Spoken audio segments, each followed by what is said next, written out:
Morning. Salamat po, praise and worship team. Muli po, magandang umaga sa inyong lahat at kung napansin niyo po yung ating PWD elevator or PWD lift elevator ay on process na. Patuloy niyo pa pong ipag-pray dahil on process pa rin yung ating permit at hindi po talaga magpo-proceed yun hanggat wala yung permit natin from the building official sa ating munisipyo. No? So kapag kayan po ay nandyan na, in 2 weeks time meron na tayong elevator. Kaya yung ating pong mga senior citizen, pati yung kapatiran po natin naka-wheelchair, ay hindi na sila mahihirapang pumanik dito at bumaba. So, kaya pang senior citizen lang yon, ha? Yung mga bata, panaog na lang kayo sa hagdan. Iisang palapag lang naman. Anyway, tayo po ay saglit na manalangin. Aming Ama at aming Diyos, sama-sama po kaming dumudulog sa iyo sa mga oras na ito. At minsan pa aming hinihiling na tulungan mo po kaming lahat sa pag-aaral namin ng iyong salita. Maintindihan namin ito, Panginoon, maisapuso at maisagawa. Tulungan mo po ang iyong lingkod na tagapaghatid, tagapagpaliwanag, at ganoon din po ang aking mga kapatiran na tagapakinig sa umagang ito. Salamat po, aming Ama, sa napakagandang pribilehiyo na ibinigay mo sa amin upang kami ay makaparito at magsama-samang sumamba at magpuri sa iyo at mag-aral ng iyong banal na salita. Sa iyo po ang papuri, ang pagsamba at pagdakila sa pangalan ni Yeshua. Amen. Amen. Amen. Okay. Now, on your screen, medyo segue lang po ako ng konti ngayon. Papahinga muna tayo sa Leviticus. At ating pong pag-uusapan ngayon yung pong nakikita nyo sa screen na ang title nito ay We Are on a Mission Together. Bakit po ako sumesegue ngayon sa aking pong preaching? At nakita nyo yung subtitle, nakalagay dyan, Rediscovering the Power of Small Group Fellowship.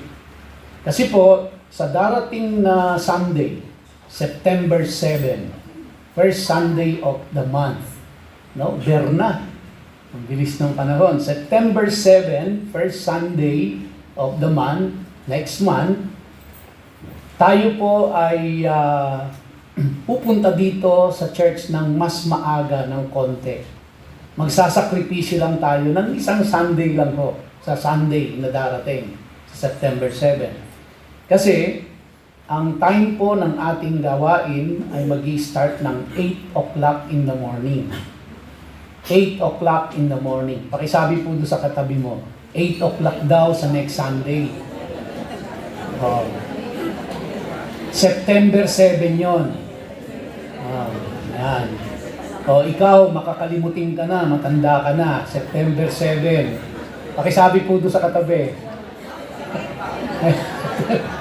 Ayan, huwag kalimutan.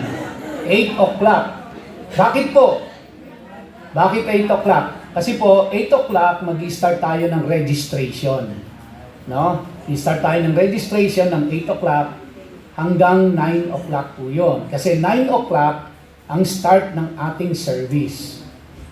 Yung ating, instead na 10 o'clock, magiging 9 o'clock ang ating worship service.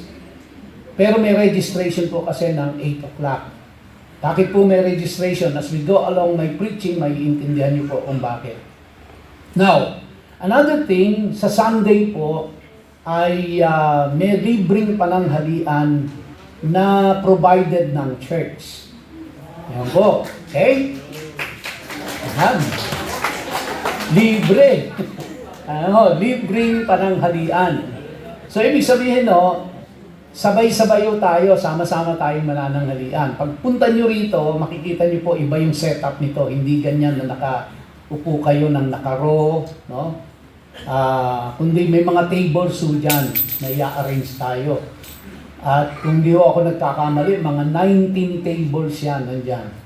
Tapos, manananghalian ho tayo ng sabay-sabay. At again, ito po ay hindi naman ganun kabongga yung ating tanghalian. Enough para mabusog tayo, enough para mag-enjoy tayo. Kasi po, ang purpose po noon ay, kung natatandaan nyo, 8 years ago, ating pong nilaunch yung pong program sa church na kung tawagin natin ay LOL, na ang ibig sabihin, Life on Life Discipleship Program.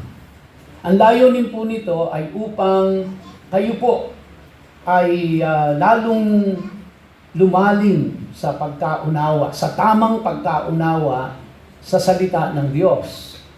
Kasi po, kung nauunawaan natin ang salita ng Diyos, mas maipapamuhay natin siya, mas magagawa natin siya. At magagabayan po tayo nito sa ating araw-araw na buhay. Ayun naman ang layunin din ng salita ng Diyos. Natututunan natin yung mga prinsipyo na nakapaloob doon, natututunan natin ang mga utos ng Diyos, ang mga instructions ng Diyos. At kapag ito po ay ating nagagawa ng naayon sa gusto ng Diyos, alam naman po natin ang ating Panginoon na hindi po madamot. No?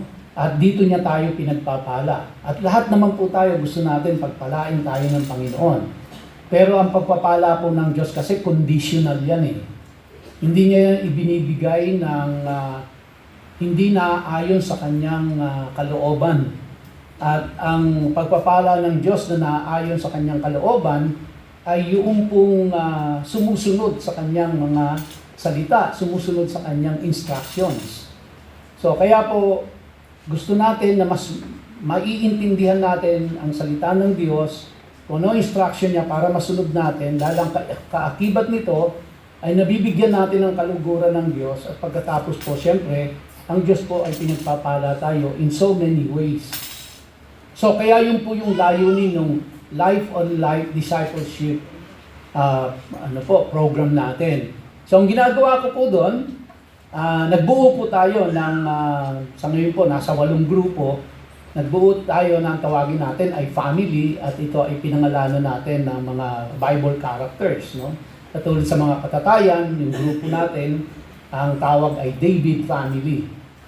So, every first Sunday of the month, nagmi-meet yung mga family na yon.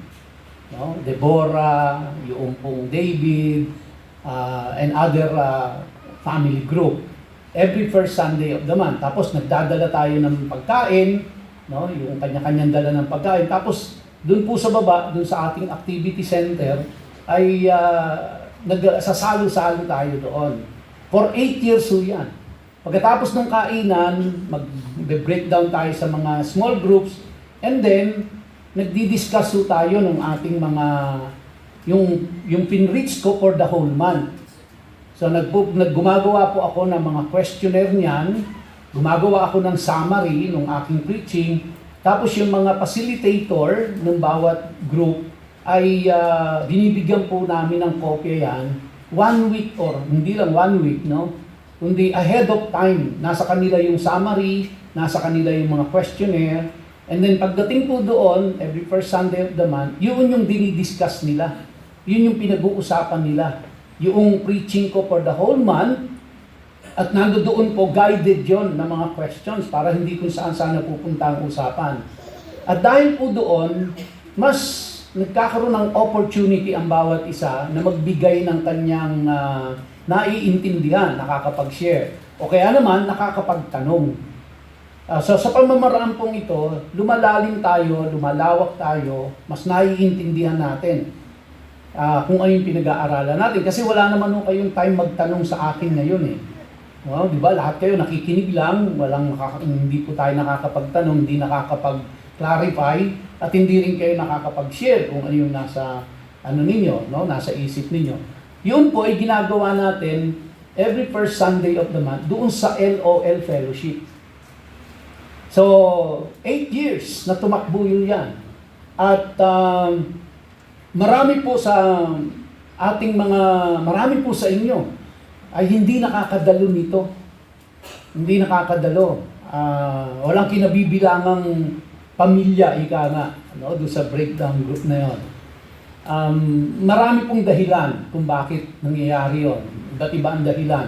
At marahil po ay valid naman yung mga reasons ng iba. May mga dalang anak, no? Kailangan iuwi nila. Mayroong iba naman, yung araw na yun, may trabaho. And many other valid reasons kung bakit hindi sila nakakadalo doon sa gawain na yon. So, although kahit every first Sunday of the month lang yon, pero na-observe ho natin na naging stagnant na siya. Naging stagnant na, hindi na dumadami yung miyembro, no? At yung mga church members natin na hindi kabilang doon, ay talagang hindi nakaka-attend, no? So kailangan umisip tayo ng ibang paraan para ho natin na at least kung hindi man 100% ng church members ay kasama po doon sa mga grupo na yon, ay mas marami ang maka-attend doon po sa ano na yon, sa LOL na yon. So, pinanalangin, pinag-isipan, at ito na nga po, ilulunsad na natin yung pong magiging changes. At ito ay tatawagin na nating Life on Life Community Outreach Program. Bakit po Life on Life? Kasi yung buhay mo ay, kumbaga po, ibinabahagi mo sa buhay ng iba. Ganon. The essence of fellowship, the essence of ng church. Hindi ho tayo yung simba lang, uwi, wala na tayong iba pang activity na kinabibilangan sa church. No? So hindi nagagamit yung ating talento, hindi nagagamit yung ating gift para po una sa paglago ninyo at sa paglago ng iba. So kaya yan po yung dahilan kung bakit sa next Sunday ay magkakaroon tayo ng acquaintance fellowship. At kayo po ay naka-group na po kayo. Meron ng mga leader, no, or facilitator yung inyo pong grupo. Kaya by table yon, by table. I-distribute po kayo. Kaya tayo meron ding registration. And then sabay-sabay tayo dito tayo manananghalian. Okay? So, kaya ngayon po ay ito yung aking nais na daling mensahe po sa inyo at saka susunod na Sunday. So sa next Sunday po, dahil first Sunday yon, wala muna tayong communion. Okay? Ang communion na natin ay sa second Sunday. Kaya sa next Sunday, ako pa rin po ang maririnig nyo na magpipreach dito, yung part 2 nitong ipipreach ko ngayon. Karugtong po nito. At sa second Sunday, si Pastor Ed naman ang inyong mapapakinggan. So parang inilagay natin sa second Sunday may communion at saka yung preaching ni Pastor Ed. Okay? So ganun po ang mangyayari mga kapatid. Kaya ako po ay makikiusap sa inyo.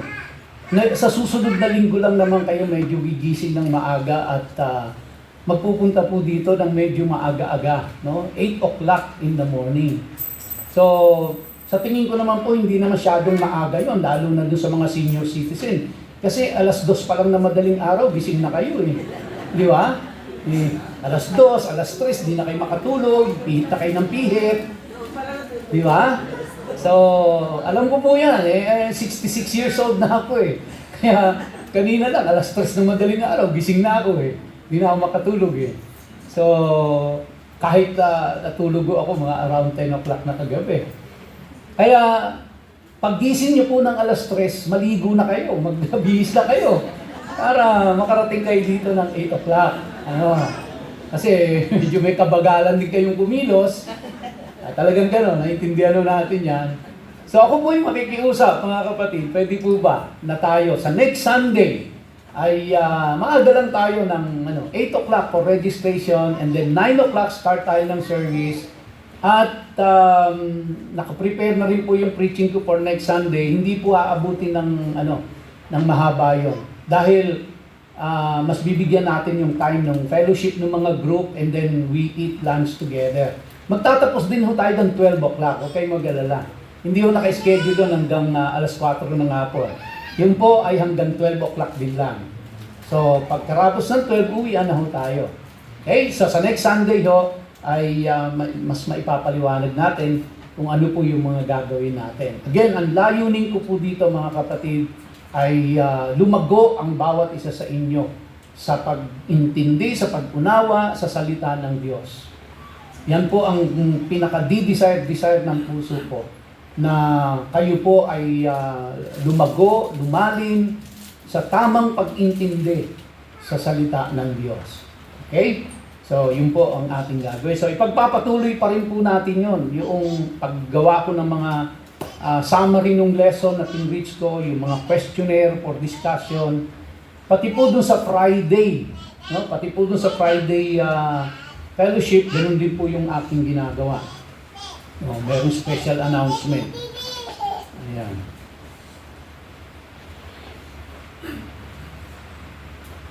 Ayun. Anyway, sa next Sunday may papaliwanag ko part ito, no? May reminder lang daw dito. Kasi yung magiging LOL natin na dati dito sa church ginagawa every first Sunday, ang mangyayari po sa bahay-bahay na, hindi na dito. Hindi na po dito. Sa bahay-bahay na. Yung dito po nasama-sama every 4 months na.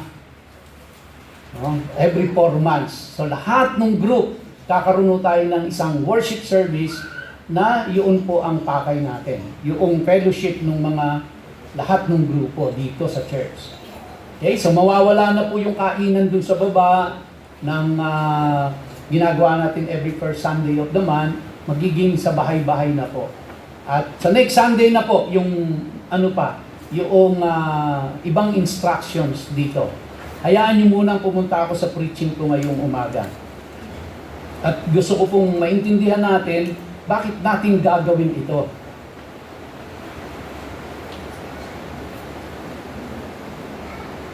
Bakit ba natin gagawin ito, mga kapatid? Kaya sabi ko dyan, we are on a mission. Together po. Together. Hindi po mission ito ng mga leaders lang.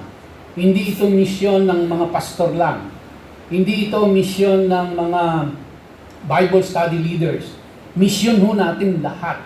At ano po ang mission na ito na ipinagagawa sa atin ng Panginoon? Magsisimula po ito doon sa small group fellowship. Ang sabi po sa atin sa Acts chapter 2, verse 42, and they devoted themselves to the apostles' teaching and the fellowship, to the breaking of bread and the prayers. Ayaw.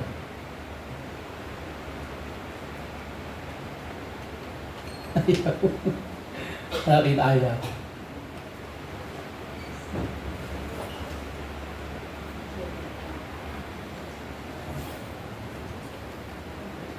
Yan. Why small group matter? Why small groups matter? Una po, because God designed us to grow in community, not isolation. Ang design po ng Diyos para tayo ay lumago, ay kasama tayo sa community. Kasama tayo sa isang maliit na group. No? Hindi po tayo lalago, believe me, hindi po tayo lalago nang mag-isa lang tayo.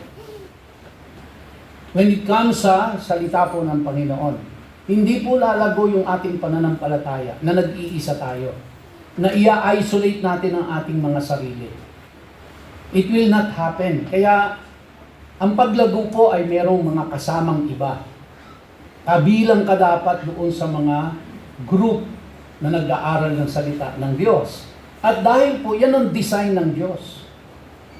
So, if you live in isolation, you are going against the design of God for you to grow. At hindi ka talagang magpo-progress sa iyong pananampalataya, hindi ka magpo-progress sa iyong paglilingkod sa Panginoon. No? Yan po ang dahilan bakit ang small group ay mahalaga. Dinisign ng Diyos yan. Kahit nung panahon pa ho nila, alam niyo po ba, ang mga Hudyo nung panahon nila, hindi naman ho sila sa templo o yung pinakasimbahan nila lumalago. Sila po ay lumalago doon sa kanilang mga synagogue. Kasi doon po sa templo, pumupunta lang silang lahat ng mga Hudyo doon, kahit saan man silang lupalot ng mundo nando doon, 3 beses lang ho sa loob ng 1 taon. 3 times lang silang pupunta sa templo. Although, siyempre, yung mga nando doon po na nasa Jerusalem, nagpupunta sila doon every day, yung mga priests nag-o-offer ng mga sacrifices. Pero yung lahat ng mga Hudyo, para sumamba silang sama-sama, 3 beses lang ho sa isang taon. At sa loob ng isang taon, 1 beses lang bababa ang Diyos sa presensya nila. Pag-uusapan ho natin yan sa Leviticus chapter 16, yung Yom Kippur natin. 1 beses lang sa loob ng 1 taon, bababa ang Diyos sa presensya nila. Saan ho nangyayari ang paglago nila? Doon ho sa synagogue. Or, pag sinabi hong synagogue, ito yung pag nakabuo ng 10 tao, at nagtipon sila sa ilalim ng puno at nag-aral ng salita ng Diyos, synagogue ang tawag doon. At meron pong tagapagturo doon. At kaya ito pwedeng nilang gawin sa bahay-bahay, pwedeng gawin nila sa ilalim ng puno, basta may 10 tao na nagtipon at nag-aral ng salita ng Diyos, synagogue po ang tawag nila doon. Hanggang sa nagtayo na sila ng mga struktura para maging formal na yung kanilang pagtitipon. Kaya lumalago sila sa kanilang pag-unawa sa salita ng Diyos, doon po sa small group, hindi po doon sa templo na napakalaki at napakaraming tao. Sa small group po, doon sila lumalago. Pangalawa, katulad ho ng baga, no, na merong apoy, may sindi. Ito po ay, alam naman nating lahat yan eh. Lahat tayo ng mga nag-iihaw. Diba? Kumuha ka ng isang baga na nagliliyab, ihiwalay mo siya dun sa kapwa niya baga. Unti-unti yan makikita nyo, wala na siyang sindi. Nawawalan na siya ng apoy. Pero yung baga po, pag pinanatili mo siya nakasama ng ibang bagang nagliliyab, ay mananatili siya hanggang sa maubos. Pero ihiwalay mo po yan, saglit lang makikita mo wala nang sindi yan. So ganun din no, as an illustration. Kapag ikaw ay mag-isa lang, hindi ka nakikisama dun sa grupo na nag-aaral at nakikipag-fellowship, hindi ka lalago talaga. Hindi ka lalago. Hindi po gusto ng Diyos yun na hindi ka lumalago. Gusto ng Diyos lumalago ka, pero ang paglago mo ay dapat kasama ka doon sa grupo. Hindi ka mag-isa. Although may napapanood tayo sa internet, nakakapagbasa tayo, pero that's not the way God designed it for you to grow. You have to grow in group. Yun po ang design ng Diyos. Pangatlo po, may kultura po tayo mga Pilipino eh. Yung sama-samang paglalakbay. Di ba? Ako po everyday nandito ako sa church eh. Monday to Sunday, nandito ako. Buong maghapon, from 8 in the morning hanggang 5 o'clock, nandiyan po ako. It's either nag-aaral ako sa umaga, and then sa hapon, nag-woodworking ako. Gumagawa ako ng mga projects para dito sa church. And most of the time po, pag mag-isa lang ako dito, maalis sila Makmak, si Francis, dahil meron silang mga inaasikaso. Ako lang muna iiwan dito. Alam niyo po, ang laki nitong natin, 1,705 square meters ito. Although may mga aso dyan, nakasama ko. Pero ramdam ko yung lungkot. Sa totoo lang, nalulungkot ako pag ako lang yung mag-isa nandito. Nag-iisa ako dyan sa kwarto, sa opisina, nag-aaral ako dyan, pero pag lalabas ako, ramdam ko po yung lungkot. Kaya sa totoo lang, di ako mabubuhay ng ako lang. Hindi ho ako sanay wala akong nakikitang ibang tao. Dahil kulturang Pilipino yan eh. Kahit nung kabataan ko pa na hindi pa ako born again, mabarkada ako eh. Wala naman ho sa atin dito. Lahat tayo may mga kaibigan, lahat tayo may mga barkada, lahat tayo nagdaan dyan. Di ba? Sama-sama tayo. Minsan kahit sa kalokohan, magkakasama, at masaya tayo ng ginagawa. Kultura ho natin yan eh. Hindi ho tayo mga Europeans. Ang mga Europeans ho, sanay sila na mag-isa lang, mas gusto nga nila yon. Sanay sila ng walang anak. Sanay sila ng dalawa lang ang anak o isa lang ang anak. Pag naging tatlo ng anak, sobrang dami na nun sa kanila. Sa atin, 8 na anak, gusto pang gumawa ng 2 eh. Di ba? So masaya tayo ng ganoon. Masaya po tayo ng ganoon. Kultura natin yan eh. Kaya samantalahin po natin ito na nasa grupo tayo, masaya tayo. No? So this is where the discipleship is in action. Yung pong magkakasama kayo sa maliit na grupo. Hindi po lahat nakaasa sa pastor ang paglago, kundi nasa bawat isa sa atin. Lalago tayo sa bawat isa sa atin. Ang sabi po sa Acts chapter 2 verse 42 to 47, ito yung early church model eh. Ang sabi, and they devoted themselves to the apostles' teaching. Sino tong mga day na ito? And they, sino yung day na yon? Sila po yung mga mananampalataya. Sila po yung mga disciple ni Jesus Christ. And they devoted themselves to the apostles' teaching and the fellowship. No? Teaching and fellowship. To the breaking of bread. They eat together. And the prayers. They prayed together. And awe came upon every soul, and many wonders and signs were being done through the apostles.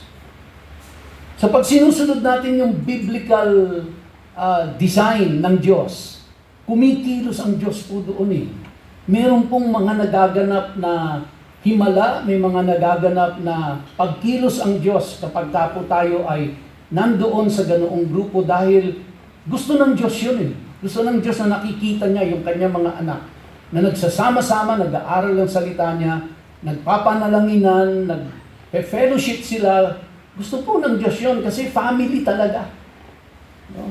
Kaya nga, makita natin ang ating pong amang nasa langit, hindi niya pinatawag ang sarili niya na president. Hindi niya pinatawag ang sarili niya na prime minister. Pinatawag niya ang sarili niya na Father. Bakit to? Kasi family.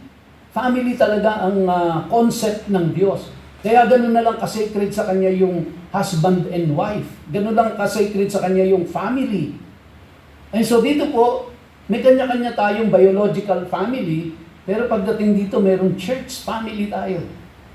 And we can experience that through small group. Verse 44, and all who believed were together and had all things in common. And they were selling their possessions and belongings and distributing the proceeds to all as any had need. So nandun po yung pagtutulungan. Nandoon po yung damayan, no? Kultura naman natin yan eh, yung magdamayan talaga, di ba? Huwag nating alisin po yun, yung kultura na yan. Well, of course, meron pong ibang context yan ha, nung binenta nila yung kanilang mga possession. At iba ho yung context nun. But the thing is, the principle na makikita natin dito, they even went to the extent of selling their properties just to help those who are in need. No? For those who are capable, they went even to that extent in helping one another. So this is the community that God wants to see. This is the family. Di ba sa pamilya po naman ganyan eh, normally. No? Normally sa pamilya, talagang nagtutulungan yung mga magkakapatid. Yung mga magulang. At yan ay hindi na bago sa atin. No? Verse 46, and day by day, attending the temple together and breaking bread in their homes. Day by day. Tayo naman po, hindi naman pupunta dito araw-araw. Again, iba po kasi yung situation nila noon, kaya talagang everyday pumupunta sila dun sa temple. Those who live in Jerusalem and those who are near Jerusalem. Now, for those living, kumbaga po, malayo sa Jerusalem, nakatira sila sa ibang bansa, 3 times a year, uuwi sila talaga doon sa kanilang bayan, at lahat sila pupunta sa Jerusalem para pumunta sa temple. Pero yung iba po na malayo, doon sila, house to house sila na nangyayari. And they receive their food with glad and generous hearts. Kaya po yung magiging setup natin doon sa house to house na, hindi na ho dito sa church, magkakaroon pa rin po ng kainan. No, hindi po mawawala yun. Magkakaroon pa rin ng kainan. I-explain natin, papaliwanag natin yan sa next Sunday po. Praising God and having favor with all the people. And the Lord added to their number day by day those who were being saved. So it is the Lord adding to their number. Pero anong setup po? Ang setup nila, they meet in small group. And daily, the Lord is adding number to their group. Why? Because sinunod nila yung formula ng Diyos eh. Ginagawa nila yung design ng Diyos eh.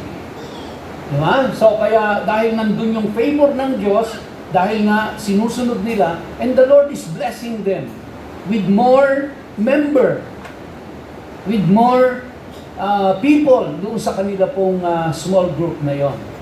And may pakialam po tayo sa community natin, mga kapatid. Hindi po pwedeng isolated tayo dito, secluded tayo dito, tayo lang. Meron po tayong community na kinabibilangan sa labas at kailangan ma-reach out natin sila. Okay? And of course, ang pinaka-effective na para ma-reach out sila ay through the Word of God. No? So unang-una, they devoted themselves to teaching. Kaya po talagang, yung pong preaching ko talagang sinasummarize ko po yan. At nagbubuo ako ng mga tanong, mga questions, para for discussion, para guided, para yung nagpa-facilitate ng discussion, hindi na rin po hirap na mag-create ng questions, ng answers, at mas nagagabayan po para hindi kung ano-ano ang pinag-uusapan doon sa small group. Kaya talagang tinatrabaho ko po yan, mga kapatid. Ginagawa ko po yan. No? Para magabayan yung mga facilitators at magabayan po kayong lahat sa inyong paglago. Pero, again, magiging effective lang po yan kung magpa-participate kayo. Pero kung hindi ko kayo magpa-participate, then yung ginawa ko pong yun is just a piece of paper. Wala pong silbi yun kung walang magpa-participate. No? Pero minsan pinanghihinaan ako ng loob. Aminin ko sa inyo, pag nakikita ko, 3 lang yung umaten, 5 lang yung umaten. Sa Friday makikita ko yun at yun ang umaaten. No? Salamat sa kanila, hindi nagsasawa. Kaya hindi rin ako nagsasawa. Pero minsan nakakaramdam ako ng lungkot kasi parang ang dami mong pagod, ang dami mong hirap, pero ayaw mag-participate ng mga tao, ayaw umattend. Diba? Para bang minsan dumarating po ako talaga sa point na yon, Lord. Ang hirap mag-aral, ang hirap mag-prepare, tapos ang mga tao ba't ayaw? Kaya ito, sabi namin, isip ulit tayo ng paraan, huwag tayong susuko. Tingnan natin kung mag-work ito. 8 years eh. 8 years. Nandiyan naman sila eh. May mga uma-attend naman po. Pero ang gusto natin ay umattend ang majority. Dahil ayaw natin na 20 lang ang lumalago. Gusto natin lahat lumalago sa Panginoon. Kaya sige lang, gawin natin ito. Gawin natin, no? They devoted themselves to teaching and fellowship and shared meals. Kasi yung pong pagkain, hindi yan pagkainan lang. In the eyes of God, it is a form of worship. No? It is a form of worship. Kaya nga po, alam niyo po ba na pagdating sa millennium, yung 1,000 years, na naghahari na ang Panginoong Jesucristo dito. Hindi na po ang mga corrupt officials ng mga gobyerno, ng mga bansa, ang naghahari na ang Panginoong Jesucristo. Alam niyo po ba, hindi aalisin ng Diyos ang bad taste natin, ang taste bud natin, yung panlasa, at bahagi ho ang pagkain. Kaya huwag kayong mag-alala, kakain pa rin tayo sa millennium. Ha? Hindi ho inaalis ng Diyos yan. Kasi it's a form of worship sa kanila. Ang pagsasalo-salo, kahit pansit lang yan, kahit nasapin-sapin lang yan, nagkapi lang tayo dyan, or pandisal lang yan, at nagsalo-salo tayo, yan po ay form of worship sa harapan ng Diyos, mga kapatid. No, fellowship, doon po maganda kasi habang nagkakapi kayo, minsan kung saan-saan napupunta yung kwentuhan eh. Di ba? Kung saan-saan, kung ano-ano pinag-uusapan. Pero it's a form of fellowship. It's a form of getting to know each other. Because you cannot live in isolation. Pangatlo po, dyan din nangyayari yung prayer and unity. Di ba? Doon po, minsan ito, hindi tayo mapansin dito, uuwi tayo, may need tayo, hindi tayo na ipanalangin. Samantalang kung may small group po, meron po tayong venue para brother or sister, kapatid, ate, kuya, panalangin mo naman kasi yung anak ko magte-take ng board exam. Di ba? Panalangin mo naman yung tatay ko, nasa ospital ngayon. Panalangin mo naman yung tiya ko, nasa probinsya, walang pera, kailangan nila ng, dahil meron silang babayaran sa ospital doon. So many things na pwede natin kung dalhin dun sa small group in prayer. At meron pong mananalangin para sa atin doon. Meron tayong panatag ang kalooban natin na ipagpe-pray tayo doon sa small group na yon. Okay? And then, daily gathering with glad hearts. Diba? Maganda po yun eh. Kasi, sabi nga sa inyo, pag ako po nandito, nag-iisa na lang ako. Pag alam kong wala na akong kasama rito, malungkot ako eh. Nalulungkot ako. Ewan ko, meron noong pakiramdam talagang gano'n. Bababa ako dyan, pupunta ako doon, kakain ako mag-isa. Tapos, papanig ako, ikot-ikot ako dito.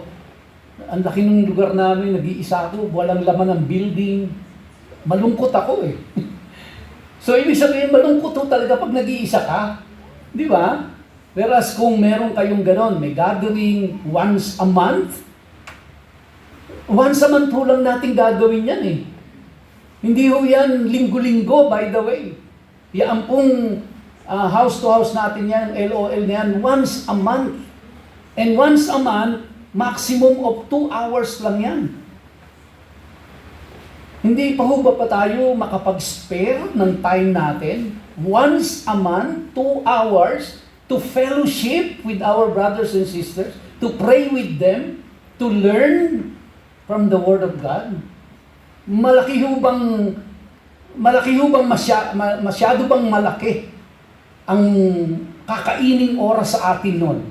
Masyado bang maaabala tayo sa 2 oras sa isang beses sa isang buwan?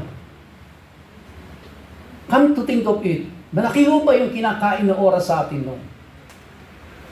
Now, and this is where we grow in the Word together. Sabi po sa Colossians chapter 3 verse 16, let the Word of Christ dwell in you richly. Let the Word of God, you allow it.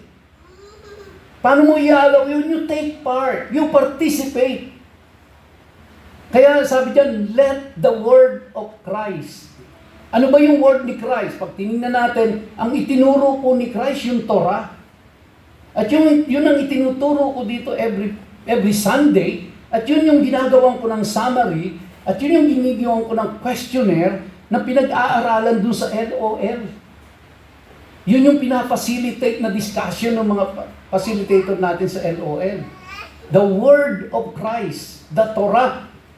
Sabi niya, let the Word of Christ dwell, manirahan, manatili, manahan sa iyo, richly, teaching and admonishing one another Hindi po yung leader lang, kundi yung bawat isa, they exchange experience, they exchange their learning, they exchange their burdens sa bawat isa, in all wisdom, singing psalms and hymns and spiritual songs with thankfulness in your hearts to God.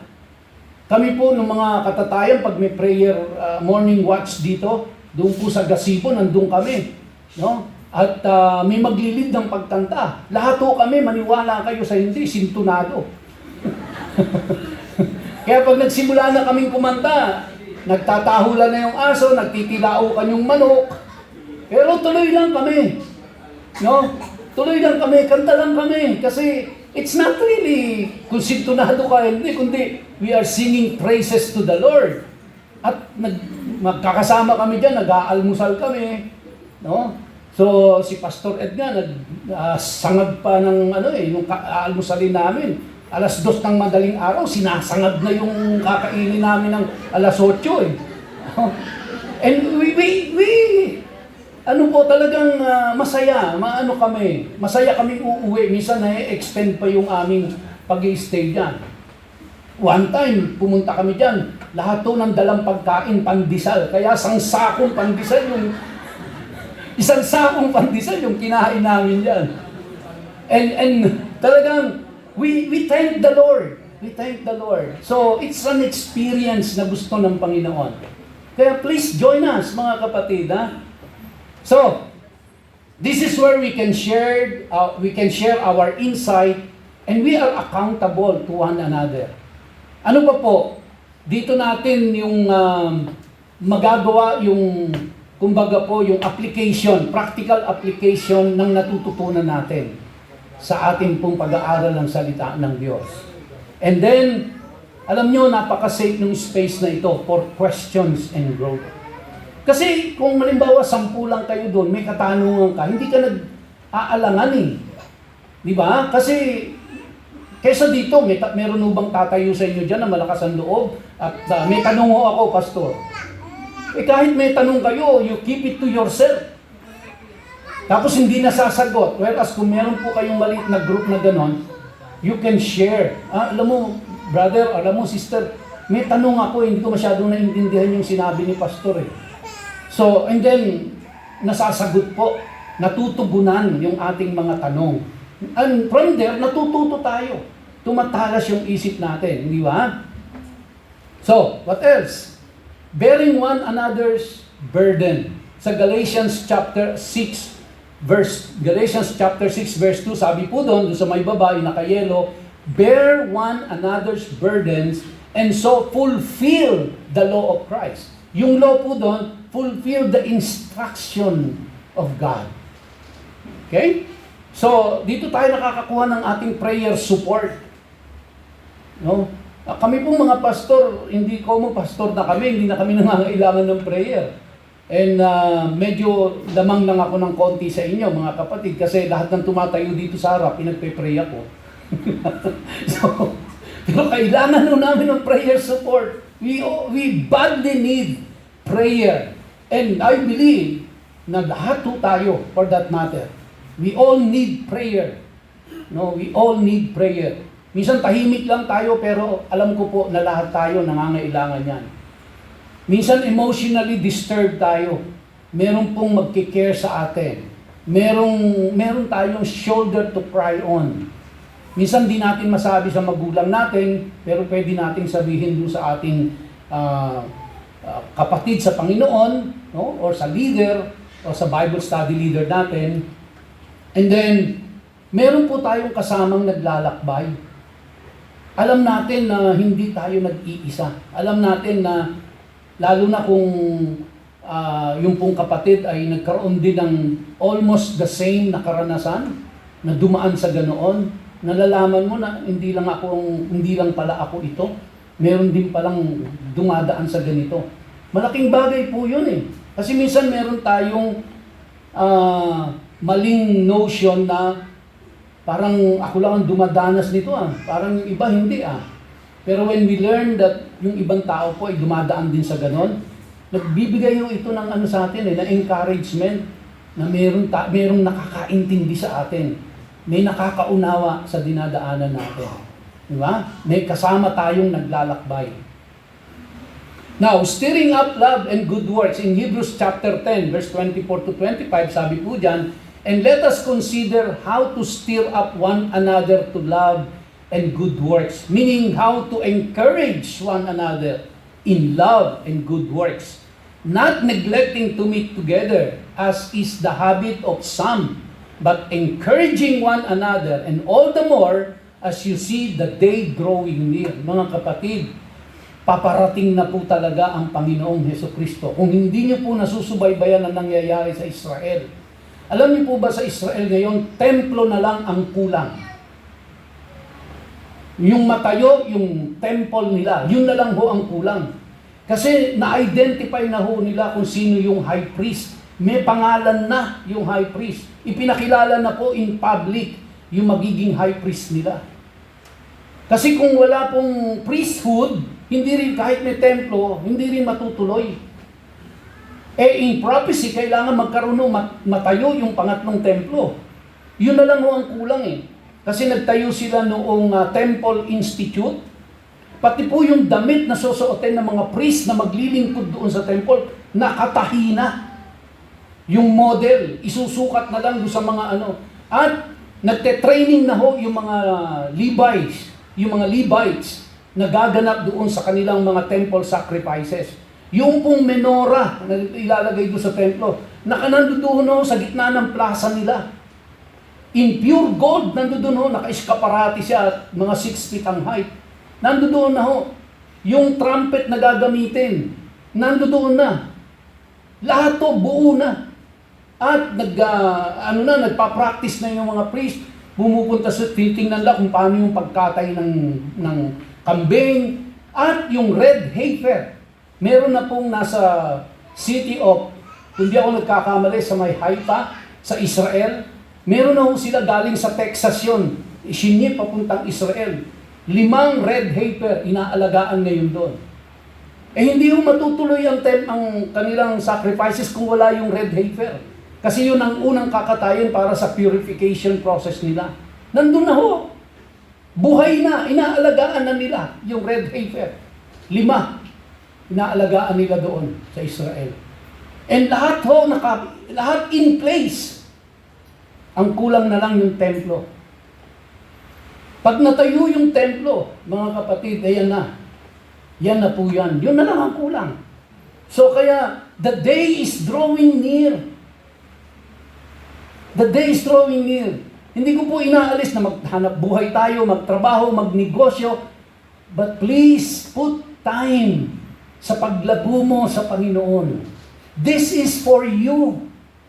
Kapag ikaw naman ay lumago, wala na pang ibang makikinabang diyan, kundi unang-unang ikaw.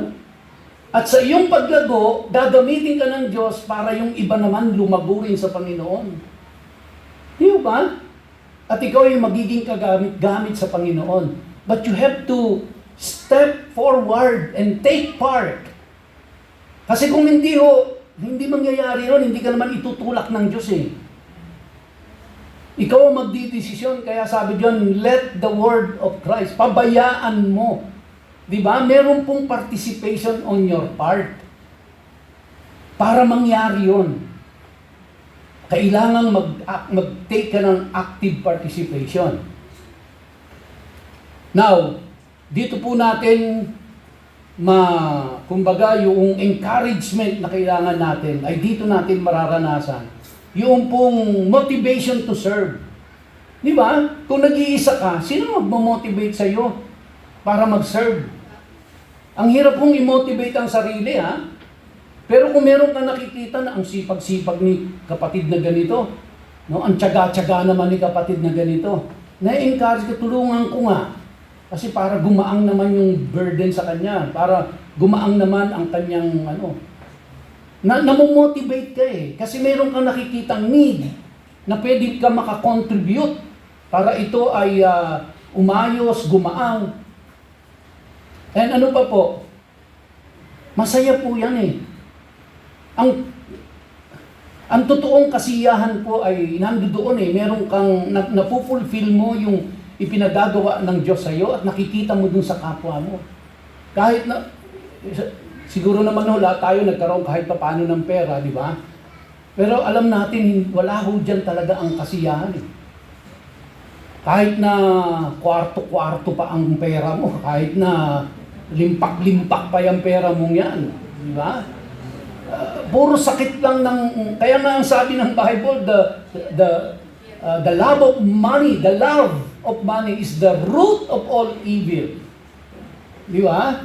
So, yung pong kumakain tayo 3 beses maghapon, nakatira tayo sa maayos na tirahan, nagdadawit tayo, naglilingkod tayo sa Panginoon. After all, hindi ho ito talaga ang mundo natin eh. We are just passing through. Darating yung time, dadalhin tayo ng Panginoon sa new heaven and new earth, na kung saan siya yung hari. Wala hong korupsyon. Di ba? Kanina po, on the way namin dito, sabi ko kay Sister Lily, alam mo, pagdating ng millennium, pag si Jesus Christ ang nag-ahari dito, kapag ka tinanong ako saan ko gustong mamuno, sasabihin ko, Lord, wag mo akong lagay sa Pilipinas. sabi ni Sister Lily, ako sasabihin ko, Lord, lagay mo ko sa DPWH. Para lahat ng corrupt doon, ipabibitay ko. No, you know, joyful obedience, masaya. No, masaya. Well, don't get me wrong, ako po'y masaya dyan, na nag-aaral, masaya ako dito. Nakakaramdam lang ako na kasi nag-iisa ako dito, kaya ako nalulungkot. Pero masaya po ako doon sa ginagawa ko ngayon, after my retirement. Now, common excuses, pag-usapan natin ito. Common excuses and biblical response, overcoming barriers. Ano ang mga excuse natin? 3 lang ho ang isinulat ko dito. Ano yun? Unang-una, Pastor, busy ako eh. Busy, walang time dyan eh. May negosyo ko, may trabaho ako, may aalagaan ako, etc., etc. Gagawin ako sa bahay, etc., etc. Pero sabi po sa atin sa Bible, seek first the kingdom of God. Yung po bang, uulitin ko yung tanong ko, yung po bang 2 oras sa loob ng 1 buwan, minsan lang sa 1 buwan, malaki po ba ang kinakain oras talaga sa atin nun? Ha? Alam nyo kaya po merong Sabat ang Diyos eh. Dahil yung Sabat ay kapahingahan ho yun. Araw ng kapahingahan. Gusto ng Diyos na magpahinga tayo. Meaning, hindi po yung maihiga ka maghapon sa kama at magtutulog ka maghapon, kundi yung normal na ginagawa mo, puro hanap buhay ka na sa loob ng 1 linggo, 6 na araw. Yan mo bang isang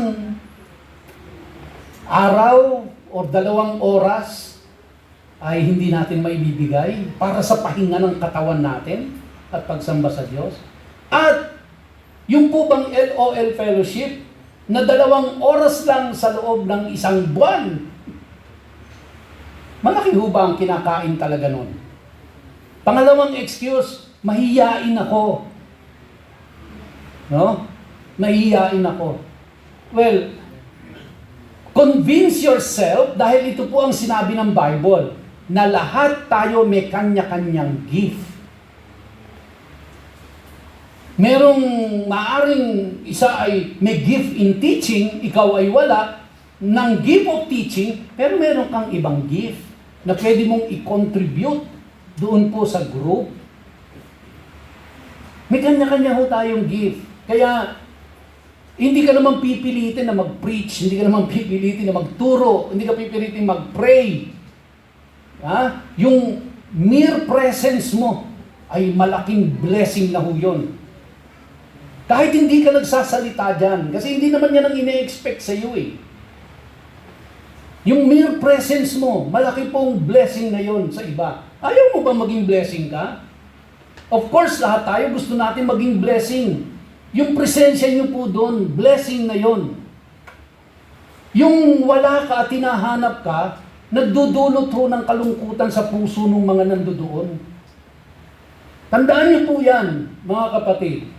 Pag ikaw ay wala doon, nasa somewhere ka na nagdudulot ka ng kalungkutan doon sa mga nandoon. Kasi hinahanap ka eh. Nasaan na kaya si kapatid na ganito? Di ba? Kaya, gusto mo maging blessing, pumunta ka doon. Umattend ka. Yung presensya mo doon ay blessing na sa kanila. Okay? And you will also be blessed by their presence. Pangatlo po, I attend Sunday already. Nagsisimba naman ako every Sunday. Ba't pa ako a-attend dyan? Extracurricular activities. Sa kanila nga ako, daily, oh. Day to day, nagmi-meet sila. Daily. That's how they grow. Tayo po, once a month. Hindi po daily. Once a month, 2 hours. Ipagdadamot mo pa ba yan, kapatid? Your role is vital. Every member matters. Ha? You don't need to be a teacher. Katulad ng sinasabi ko, meron mo talagang binayayaang magturo eh. Kung wala ka noon, then that's okay. Para wala pong iniwan. Hindi ako binayayaan talaga sa pag-awit eh. Kahit anong kanta ko, talagang sumusuko ang kanta sa akin. Talagang wala ako sa katono-tono. Hindi ko nadidinig ang mga nota eh. No? Yung gitara po, pagka in-strum yung ganun, iisa lang ang tunog sa akin lahat nun eh.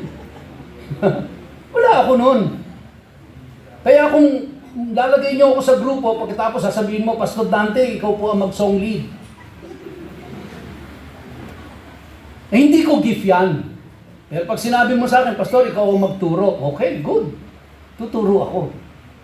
So, I can be a blessing sa pagtuturo, you can be a blessing sa prayer, you can be a blessing sa pagkanta, you can be a blessing sa mga pagtulong. Marami po eh. May kanya-kanyang gawain. No? Pangalawa po, your story and prayers are gifts. Your story and prayers are gifts. Yung mapakinggan namin yung pinagdaanan mo, paano mo na-overcome. Yung panahon na may sakit ka, kung paano ka pinagaling ng Panginoon, it's a gift. No, nakikita nila na buhay ang Diyos. Kumikilos ang Diyos sa ibang tao. Pero paano nila malalaman yun kung di mo isi-share? Ito po, mga kapatid. Discipleship happens in circles, not in rows. Ito po, yung nangyayari ngayon. Naka-row kayo, Naka-row, di ba? Wala kayo sa circle. Pero discipleship po, nangyayari yan kapag nakapaikot kayo. Nagkakakitaan kayo, nag-uusap kayo, nagbabahaginan kayo. So, ano ang call to action? Matatapos na po kayo. Ako. Step into community. Take part, no? Join a group. Kaya naman, baka naman po, naku, sa Sunday, pag gugupuin ako, hindi ako a-attend. Ayoko nga. No? Sa susunod na Sunday na lang ako. Baka naman ganun ang gawin natin, ha? Hindi ako a-attend sa next Sunday. Hindi po ganito. No? Magyayaya pa ako ng iba na umattend sa Sunday. Yan, tatawagan ko, ite-text ko, i-email ko. Kasi mag-TikTok ako, para lang mapansin ako, para ma-invite sila. Brothers and sisters, please, join a group. Alam nyo, dito sa church, kaya nga sabi ko, this is a place for everyone, and everyone has a place in this church. Hindi kayo outsider dito. Okay? Kaya si Ate Gina Andal na taga, Sarangani, ayan, ma-attend sa atin ngayon. Galing pa po ng Mindanao yan. Oh, nagbo-volunteer yung isang group sa Mindanao daw. De, biro lang, Ate Gina. But please join a group. Please. Naririnig niyo po ba ako? So, kung wala pa kayo dun sa group, please join. Please attend next Sunday. Please attend next Sunday. And then, mag-host po kayo. Ako, ang iniisip ko po, yung unang-unang meeting ng group ko, kabilang mo ako doon sa group ha, baka sabihin nyo hindi ako kasama. Kasama po ako doon sa group. Ang aking facilitator doon, si Mark, si Kuya Mark, dyan. Yan. Ang iniisip ko po, yung unang meeting namin, yung sa bahay namin gagawin. Doon kami. Oh, maraming tubig doon eh, sarap, lamig ang tubig doon. So, I'm willing to host yung isa pang meeting. At dahil kung halimbawa po, mga kapatid, 10 kayo sa grupo, mag-host ka lang ng 1 beses sa loob ng 1 taon. Malaking abala ho ba yun? Sa loob ng 1 taon, baka may hindi ka pa makaikot eh. No? Hindi ka naman mag-aabala kasi kanya-kanyang dala ng pagkain. At hindi naman po kailangang magarbuhan ng pagkain. Sabi ko nga, kung may dalang sapin-sapin, okay. Sabi nga sa inyo, nung prayer meeting namin dito, 3 sako ng pandesal yung dala namin dito. Wala pang palaman yun, pero masaya kami. No? Masaya ho kami na nagsishare. So, kaya gusto natin dalhin sa kanya-kanyang tahanan. Kasi po, gusto rin natin yung ating mga kasamahan sa bahay, makasama na hindi natin nakakasama sa church. Yung kapitbahay ho natin na hindi natin madala, yun eh, pag in-invite mo, di ba, 2 tumbling lang, nandun na siya. Kahit naka-short, naka-t-shirt, naka-sando, atin doon eh. Nandun lang sila eh. Invite others. Sabi nga sa Proverbs 27:17, iron sharpens iron, and one man sharpens another. Tayo po ay magwawakas sa isang panalangin. Hinihiling ko po ang lahat na tumayo. At ito po ang ating prayer. Lahat po tayo out loud, ipagpe-pray po natin ito ngayon. Okay, sabay-sabay ho, walang hindi magpe-pray. Lahat po tayo magpe-pray at lalakasan mo natin ang pag-pray natin. Open your mouth and pray this prayer po. At the count of 3, sabay-sabay ho tayong manalangin. 1, 2, 3. Lord, thank you for the gift of fellowship. Stir in our hearts a desire to grow together, to learn together, and to walk in unity. May our homes become places of your presence, and may our small groups become fires that ignite revival. In Jesus' name, Amen. Palakpakan po natin ang ating Panginoon. At tayo po ay aawit bago po tayo mag-closing prayer.